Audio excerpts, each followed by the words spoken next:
காரணங்கள் எல்லாத்தையும் தவிர்த்துட்டு ஒதுக்கி வச்சுட்டு மக்களுடைய சேஃப்டி மட்டும் மைண்டில் வச்சுக்கிட்டு அதுக்கான இடங்களை சூஸ் பண்ணுறது, அதுக்கான இடங்களை பார்த்து பெர்மிஷன் கேட்குறது, போலீஸ் டிபார்ட்மெண்ட்டில் அதை ரிக்வெஸ்ட் பண்ணி கேட்போம்.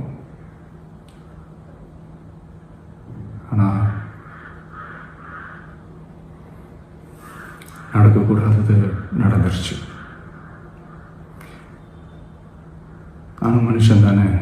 அந்த நேரத்தில் அத்தனை பேர் பாதிக்கப்பட்டு இருக்கும்போது எப்படி அந்த ஊரை விட்டுட்டு என்னால் கிளம்பி வர முடியும்?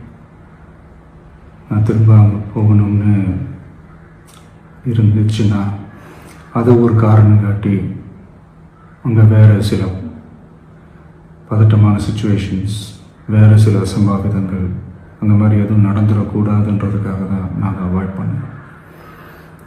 இந்த நேரத்தில் சொந்தங்களை இழந்து